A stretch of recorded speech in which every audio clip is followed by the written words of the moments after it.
शिवाय नमः। हरे कृष्णा। राधे राधे। मैं कुसुम सिंह छत्राणी आप सभी का अपने चैनल शिव शक्ति में हार्दिक स्वागत करती हूँ। आज मैं आप लोगों को शिव महापुराण के पंचम उमा संहिता के 21वां अध्याय की कथा सुनाने जा रही हूँ। संग्राम का फल। व्यास जी बोले, हे संत कुमार जी, जब ब्राह्मण, क्षत्रिय, वैश्य और शूद्र ये चारों उसी ईश्वर के अंश से उत्पन्न हुए, तब इनमें कोई नीच स्थान को प्राप्त कैसे हो गया? अब आप मुझे यह बतलाइए। संत कुमार जी बोले, हे व्यास जी, मनुष्य को अपने स्थान से गिराने वाला उसका पाप है। इस कारण मनुष्य को चाहिए कि वह उत्तम स्थान को प्राप्त कर उसकी रक्षा करे। जैसे ब्रह्मत्व से गिरकर क्षत्रित्व को प्राप्त होता है, इसी प्रकार मुख्य मनुष्य हजारों जन्मों तक अंधकार में प्रवेश करता है। अतएव मनुष्य को चाहिए कि वह अधिक स्थान को पाकर उसका नाश न करे और दुखों को पाकर भी वह उसकी रक्षा करे।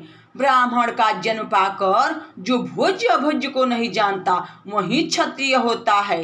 इसी प्रकार वैश्य कर्म का इच्छुक शूद्र वैश्य की योनि प्राप्त कर सकता है तथा वैश्य अपने धन से विधि पूर्वक अग्निहोम कर्म कराकर श्रीराम का भोजन का क्षत्रिय योनि को प्राप्त करता है। इसमें कुछ भी संदेह नहीं है। इसी प्रकार क्षत्रिय भी संस्कार युक्त दक्षिणा सहित यज्ञों को करके अपने सभी छात्र धर्मों का पालन करते हुए अग्नि मंत्र से पवित्र आत्मा होकर ब्राह्मण हो जाता है। कर्म की यह महानता है। इनमें ब्राह्मणत्व अति दुर्लभ है। यह मनुष्यों को बड़ी कठिनता से प्राप्त होता है और इस ब्राह्मणत्व से सब कुछ था मोक्ष भी प्राप्त होता है। इस कारण जैसे भी हो ब्राह्मण को श्रेष्ठ ब्राह्मणत्व की रक्षा करनी चाहिए। व्यास जी बोले, हे मुनीश्वर, यह तो आपने कहा, अब आप मुझे संग्राम की महिमा को विस्तार पूर्वक सुनाइए। संत कुमार जी बोले, क्षत्रिय जिस फल को संग्राम में प्राप्त करता है उस फल को अत्यंत दक्षिणा वाले अग्निष्टोम आदि यज्ञों को भी करके कोई नहीं प्राप्त कर सकता। क्षत्रियों को शूरों की सेना में प्रवेश करके युद्ध करना ही सब धर्मों का लाभ है। जो युद्ध में पराजित नहीं होता वह विष्णु लोक को प्राप्त होता है तथा उसे अश्वमेधों के फल की भी प्राप्ति होती है। वह क्षत्रिय चाहे राजा हो, चाहे राजपुत्र, सेनापति हो या कोई सूर जो युद्ध में किसी शूरवीर क्षत्रिय से मारा जाता है वह अक्षय लोक को प्राप्त होता है। जब बड़े बड़े युद्धों में अस्त्रों से उसको रोम रोम युद्ध करते हुए छिप जाते हैं तो वे सर्व कामदायक अक्षय लोक को प्राप्त करते हैं।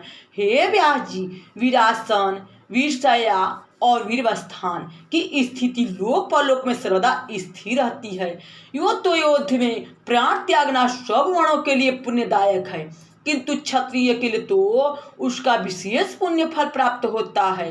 युद्ध में सम्मुख आते हुए मारने की इच्छा करने वाले को, चाहे वे वेदांती हो या आताताई हो या कोई ब्राह्मण ही क्यों न हो, उसको मारने से वह ब्रह्म हत्यारा नहीं होता। परंतु ऐसे समय में भी जो पानी मांगता हो, ऐसे मारने योग्य को भी नहीं मारना चाहिए।